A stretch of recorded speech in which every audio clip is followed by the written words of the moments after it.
Good morning, gang. Paul with Sudpack. Welcome back to the channel. As you can see behind me, got a little ditch witch trencher. What are we doing with that? We're gonna run the water line. We're getting really close to Jordan moving into his new apartment so we can get rid of that house. So just a couple more things we gotta do. Get him a water line, get him some hot water, get him a handrail. So today we're gonna dig the trench because tomorrow the plumbers are coming to run our new 1-inch PEX line all the way from the meter, which is way in that corner of the property, along this fence on the inside, make a left-hand turn and head towards the building right over there where Rad is. Got this little 4-inch blade on here. It's gonna make it really quick, but we have a couple things in our way. Number one is the sidewalk. Rad's already started chipping it away, and we're not being too clean with it because the sidewalk's going away anyway. We just wanna chip out a little path so the trencher can get through. And then right over there by the building, the sewer line comes out of the main house and heads in our direction. So we're gonna hand dig that. So when we get to that point, we'll know where it is and we won't damage it. Jordan, let's unload this trencher, start digging, bud. Now you gotta come back, bud.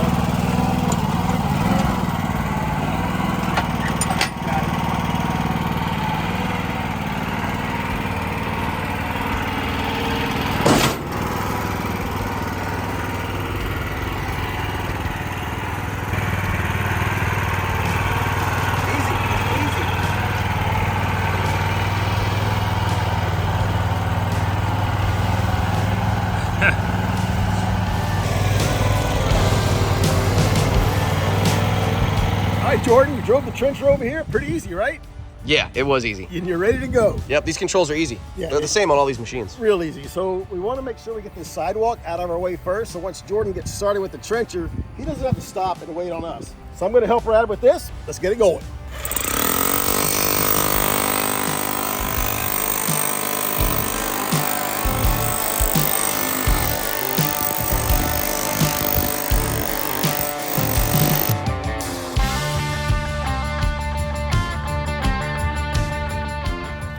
There's some wire.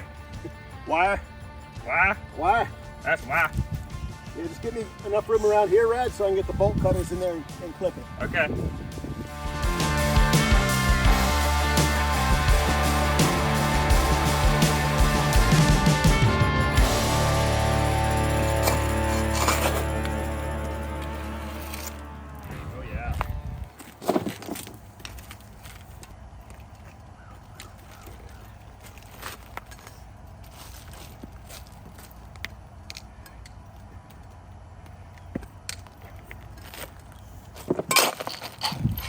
Hitting something right there?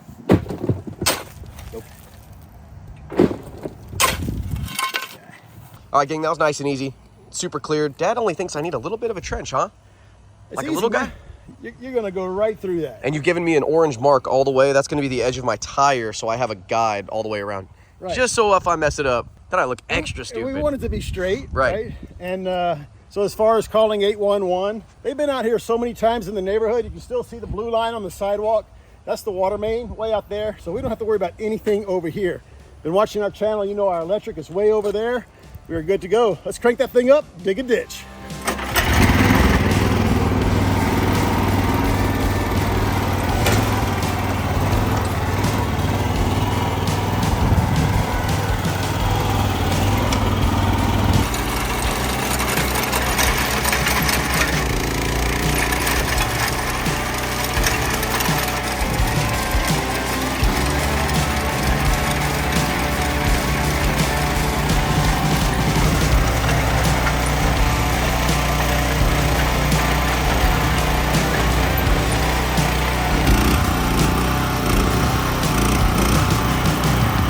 All right, guys, made it 3 feet, got stuck.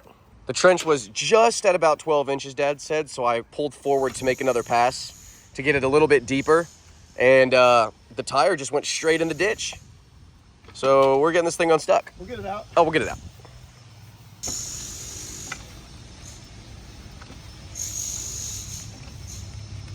All right, got it out of there, pretty easy. I'm giving Jordan a benchmark now. So from the top of this pipe right here, this tubing, to about the bottom of my blades is 18. That's where we want to be. We're gonna have cement trucks coming in here, a lot of heavy equipment. We want to get this thing deep. Not as deep as you guys up in Minnesota, but I think 18 is a good number here. So that's his guide. He's gonna put this flush with the ground, and we'll have an 18-inch deep trench. You ready, bud? Yeah, round two. Round two. Back in business.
All right. How's that? Boom. That was easy. That's probably the thinnest that I could have gone the first time on that machine. I was like kind of sketched out, but that was dope. That was cool. I knew you could hit that target. I want to stop right there because I don't know if the plumbing does any type of crazy sweeps or anything like that. So I think we should find the plumbing right now, just so I have 100% confidence where I'm going. Because even though we've called and we kind of know the lay of the land, I want to find the sewer. I want to be 100%.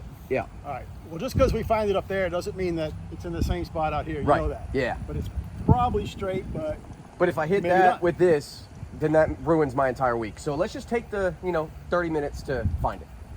I'm with you. All right. Got a big old root. Gonna try out our brand new Milwaukee, man. I'm gonna try to keep it out of the dirt. Keep this guy clean. Oh yeah. Done. Oh. Wow. I'll still be fighting that with my old saw. All right, guys, here's our third hole we dug. You can see the 4-inch pipe right there, headed to the street, down to your right. And the top of the pipe is, I'm calling it 18, Jordan. Let's head over here to the street. We couldn't dig here because of the tree, remember, and all the roots? But we had good digging here. We're like 2 feet deep and we haven't found it. So we're tired of digging. We want to keep trenching. We might go 18 here, and then when we return, come up to 16, and we're just gonna go right over that sewer line. What do you think, Jordan? I like it.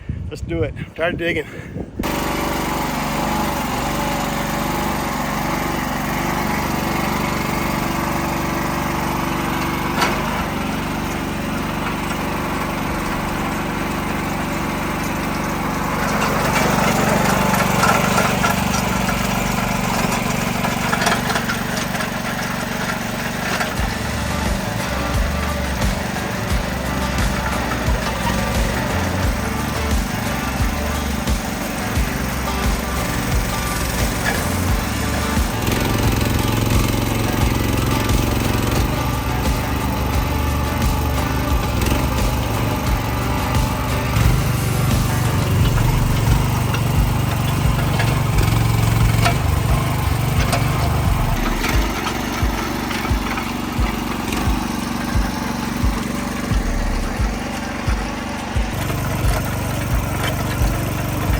All right, guys, been at this 3 hours, and would you believe it?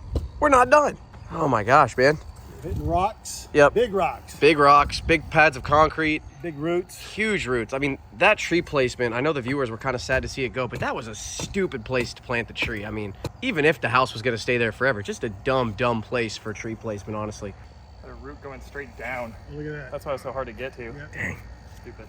I'm not even done. Yeah, we got about 12 We just more got to, feet. yeah, 12 feet from there to there. It should get easier now. Yeah, but then we got to hand dig the whole thing because we couldn't get deep enough in some spots because the roots were preventing us from getting deep. So Yeah, well, all about the hand digging, right? I think that's a great time for you guys to hand dig while I go return this.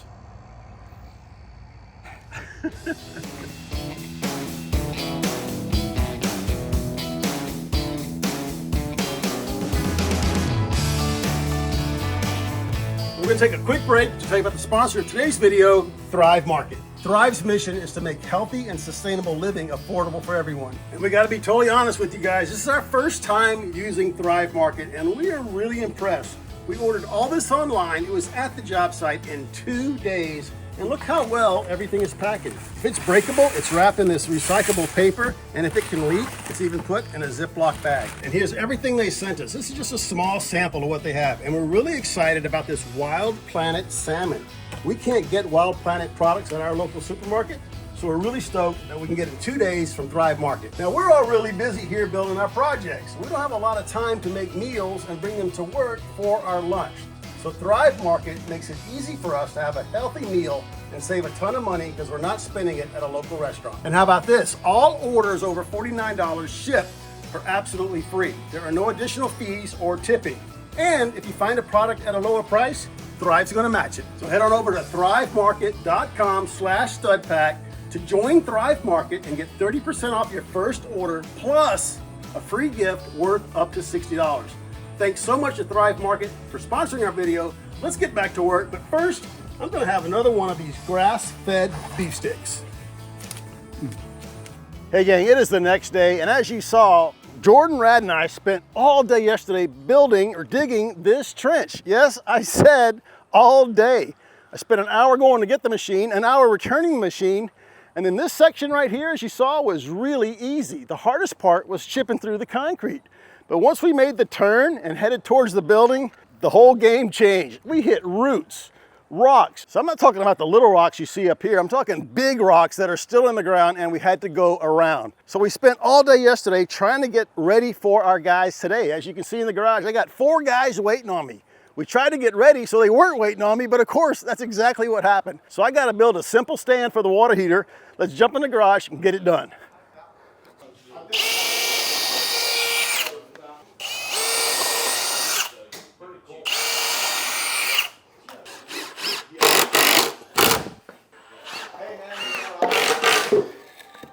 Good?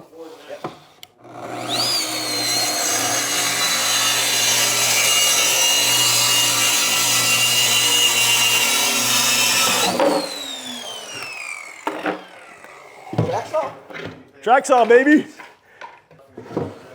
I mean, this isn't finished carpentry, but to me it's easier because I don't have to follow a line. I can just go, right? One more cut, put this thing together.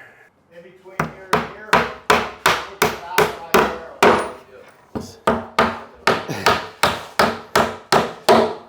You got that nasty water out of here?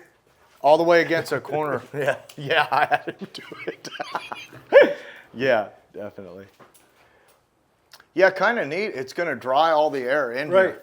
It's awesome. It's like an air conditioner and a water heater. Man, Yeah. they do that kind of stuff up north, but they don't really do that here. Perfect. Yep. I would say. Yep. Straight back. Here, hold that there. You gonna go hub to hub?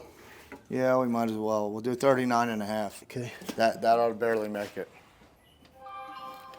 And you gotta get your height.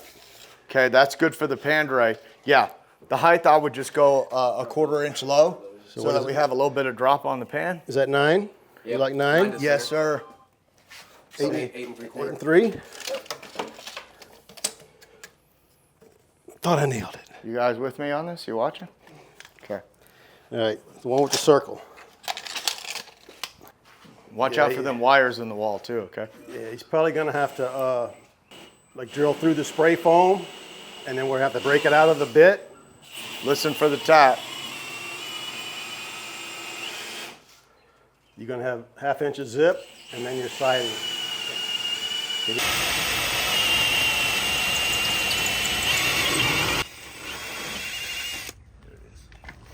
That's our plug, right? Yes. The one on the right? Yeah. On the left, I mean? Correct. Yeah. And then they had the It's 240. I might be a plumber, man, but I know enough about electricity to get myself zapped, right? Sure. All right. You should. There We're clear? Okay. I'm like, help, help, help. Anytime I'm saying that, that means you. All right, guys, this is what it looks like on the inside. Our plumbers are doing an awesome job, but we want to get out of their way so they can finish connecting the water heater. We're going to show you every detail about that. But let's head back outside because we want to get that 1-inch PEX line in the trench we dug yesterday and hooked up to the water meter, get the water back on for Jordan. All right, guys, we tried to dig the water line yesterday like we said, but we couldn't quite finish, so the plumbers are making it just a little bit deeper. We're hacking through some of the roots, but look what we found. Some kind of massive grate. So you know the old saying, curiosity killed the cat? I can't wait to see what it is. We're gonna try to lever it out of here. Got a piece of chain on it, and we got this 2x6.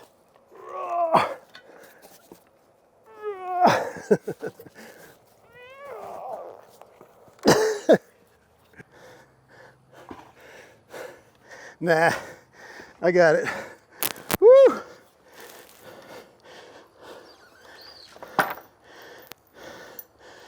Man, that's too far apart for a barbecue, and they don't make them that thick anyway. I don't know what it is. It's trash now. There you go, guys. 1-inch PEX feeding the garage, and it's also gonna feed the main house. We're gonna show you that here in a minute.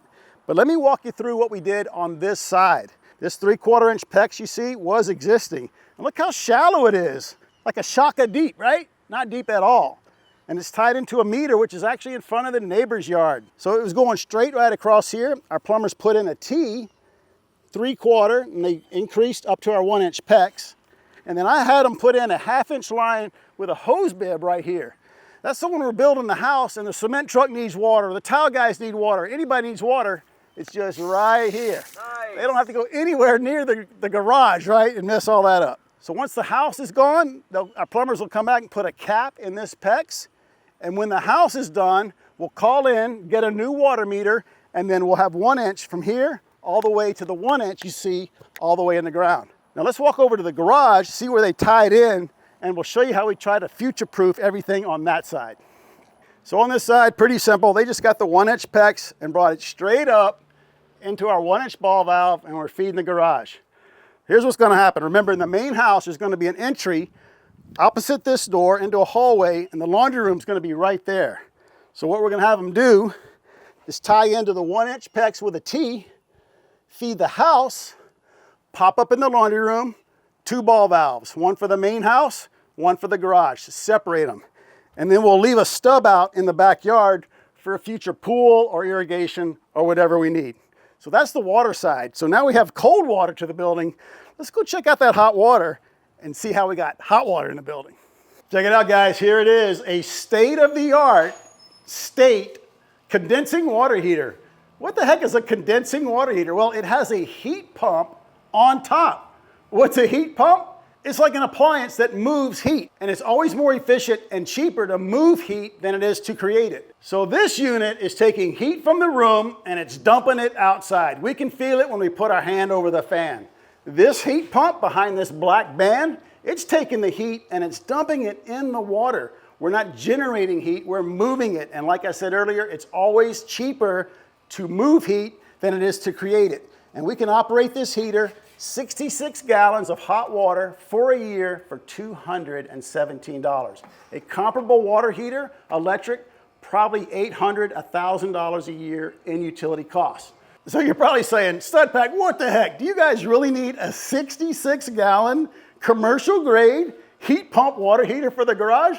Well, we kind of do, because State knew we were trying to get our final, and they wanted to get us a smaller unit. They make a 50 and they're coming out with a 40, but the 66 was all they had, so that's what we got. So Jordan, you're gonna have plenty of hot water. Let's go. Now here was the plan. We wanted to put a natural gas fired tankless water heater in the building. A year and a half ago, we thought, man, we got a year, we can easily get gas run. It is literally 300 feet across the street that way, but we couldn't make it happen. The gas company was just not that interested in helping us out. So the fact that we could get a water heater that runs on 120 volts and gives Jordan all the hot water he needs was a game changer for us, and that's the main reason we went with the condensing water heater. Now, they did provide this to us. Super appreciate State helping us out with the water heater. Let's walk through a bunch of the details. So in case you missed it, behind the gray is a water tank. Behind the black is a heat pump. Got a compressor and everything else. Here is your air intake. It's even got a filter on it right there. And here is your air exhaust, and that feels really good right now. It's like 65 degrees, and it's dumping that hot air into our garage. So it's really gonna help out our heat pump as far as the cooling, because it's helping it by taking heat out of the garage, dumping it into our water where we can use it. And that's really gonna help Jordan out, because I think he's got plans to get some jujitsu mats in here and do some rolling with his buddies once we get our certificate of occupancy. So a lot of features on here. 120 volt cord plugs right into our outlet in the back corner. You can't see it. Also comes in 208 and 240. All the controls are right here. Of course, it has an app, Wi-Fi, Bluetooth. Heat pump mode only, electric only, vacation mode. There's a grid button. Some utilities like to connect to your appliances, whether it's a water heater or an air conditioner, and they can control it and actually turn them off to prevent maybe a brownout, especially popular in California where we used to live. And the control panel is really simple and intuitive. Right now it's in heat pump mode. So that means the heat pump is running as well as the two 120 volt heating elements to boost that water. We actually turned this thing on, and in 45 minutes, all 66 gallons were at 120 degrees. So So that's heat pump mode. Again, both the heat pump and the electric elements. And so electric only mode, you use that and only the electric elements come on. The heat pump is shut off. And that's if you live in a climate where the temperature gets too low so the heat pump can't do the work it needs to do. Now you're just relying on the elements. So it's really good for us here in Texas. Yeah, because we're a heating climate, we're gonna have this in heat pump mode all the time. Vacation mode, pretty awesome. Say Jordan goes to the Bahamas for a week. He presses the little palm tree. It already knows you're gone for 7 days. Hey. You can actually control it. No, my vacation just got longer. Dad's gonna let me stay 2 weeks. And it basically shuts it off. And you can also control that from the app. If I call him up and say, get back here, he can get on his app, turn the water on so he has hot water when he gets home. Or if you want to come over and like use the bidet or something, then I can make sure you got hot water. Yeah, that ain't gonna happen. This right here is a shut-off valve. Follow me down here to the bottom, Jordan. We have this pan our plumbers brought, and here's a water sensor. So if water gets in the bottom of the pan, and it's gonna collect in there before it starts going out our drain, like a quarter or half an inch, it will actually shut the water off to the water heater, potentially saving you a big bill, because if you've ever seen a water heater go and all that water has to go somewhere, it causes a lot of damage. Saving you a lot of time coming in here and having to rip all this drywall out and fix it for me. Huh? Correct. So that's right. So on the pan, code is a 1-inch outlet, which is what we have going to the outside, and you can see they did a nice job of tying in this tubing. So this is our condensate line. Anytime you have an air conditioner, heat pump, whatever, even the AC in your car, it all generates condensate and has to go somewhere. Is that when the water starts, when you park somewhere and the water's dripping from your engine bay? You got it. Yep. So this condensate's gonna come down right here into our T. This is code where we live. Check the code where you are. This CPVC pipe here, CPVC, chlorinated polyvinyl chloride, is basically rated for hot water because hot water comes out of this guy. This is your temperature and pressure relief valve. If it ever blows, it's going to relieve pressure directly to the outside. So now we have condensate. It was easy for us to get rid of it, but maybe you have your water heater in the basement or the center of your house. What are you going to do with the condensate? State thought of you there too. Right here it says condensate pump wiring. You would cut this, mount a condensate pump right here. This would drain into the pump, just like we have on our unit upstairs, our AC unit, and pump it out of the building. Cool. And this tells the pump when to come on and when to turn off. Pretty smart.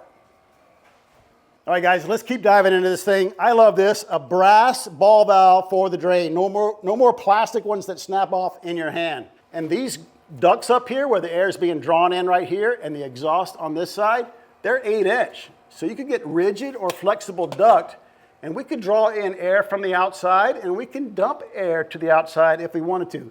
Ducting a condensing type of water heater is a whole subject in itself, but just know that that is something that you can do. Other cool thing, there is an anode in every single water heater. It's a sacrificial rod, and it basically corrodes instead of the tank corroding. Most people have never heard of them, don't even know it's there, and I actually did a deep dive on water heaters years ago, and I removed one. They're very hard to take out. This state water heater monitors the condition of the anode rod and lets you know the condition, and I think that's really good. It's going to help you prolong the life of your water heater because once the anode rod goes, the tank is no longer protected from corrosion. So one day I'm in the garage, I'm working on Jordan's Mustang, and the thing it starts going beep, beep, beep, and I look, and it's giving me an error code for the anode rod. Well, what the heck am I going to do with that? I don't know anything about anode rods, so do I need a plumber for that? Check this out. You're just going to pull out your phone, get the camera, and you're going to scan that QR code right there.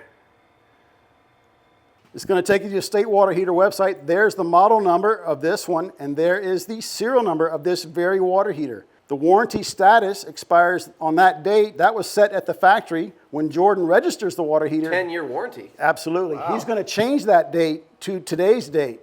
So there's the user manual, register it, just like I said. A troubleshooting videos, maybe we can be in some of those, bud.